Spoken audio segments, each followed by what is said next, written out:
Welcome everybody, this is Pablo from Style Systems, your image consultant. For more information, go to stylesystems.net.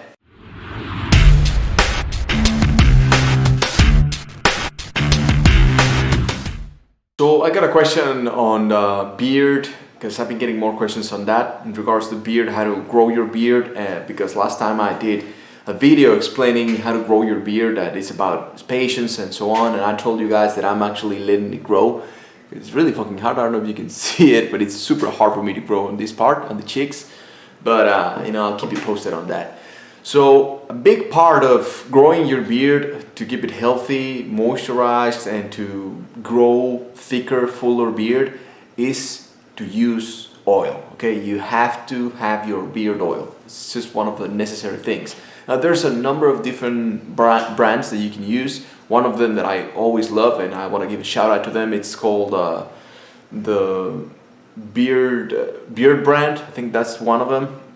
And the Bearded Club, it's another one that I've used, and they're pretty phenomenal.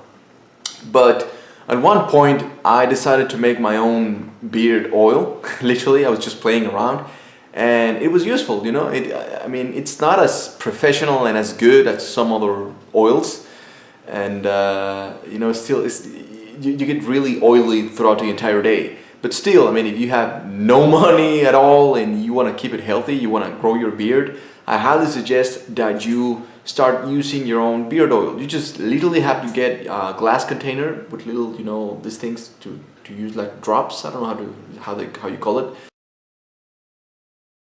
But this is like a little bottle made out of glass, okay? And you can get it at Walmart, Target. You just go to the cosmetic section for women and get some almond oil, get some castor oil, argan oil, I don't know, this is another one, coconut oil.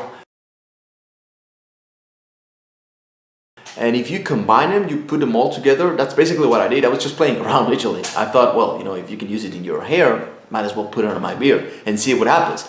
At first, I started using it just one at a time. Like I just started using coconut oil, then castor oil, because I know that women use castor oil for the growth of their eyelashes. That's basically how I started using it, because my girlfriend, she started using it for her eyebrows, and I said, well shit, I'm gonna use it on my mustache, see what happens. And it's really sticky, but at the same time it started growing, you know, I mean, it was good. It started growing like thicker, and it kept my beard and my mustache healthy. So eventually I got to say, well, you know, if all of these different oils have a lot of benefits, because I suggest that you Google them and see the benefits of each one of them. And I combined them, you know, I put them all together. And basically what I did, I got some essence, you know, so that the scent is really fucking good. Like some sandalwood oil, some, I don't know, bergamot oil or essence. That's just for the smell of it, okay? Because you want to smell good with your beard. It almost like becomes part of your, like an accessory, like a detail of you. Your beard needs to smell good, it needs to look good. So I did that and I started using it. I've been using it now for 3 weeks and the results are good. I mean, again, I gotta tell you, there are better brands out there that they specifically dedicate themselves for that, okay, to the benefit and the health of your beard. But again, I mean, if you want to try it out, it's okay, you can do it. You can create your own beard oils. It's not as powerful as a specific product made for that, but it'll keep your beard healthy and it'll be good. All right, guys? So if you have ever experienced this, or if you have questions, leave them on the comment section. Let me know what you think. Don't forget to subscribe, share, and keep sending me your questions. I will see you in the next one. Be the best version of yourself.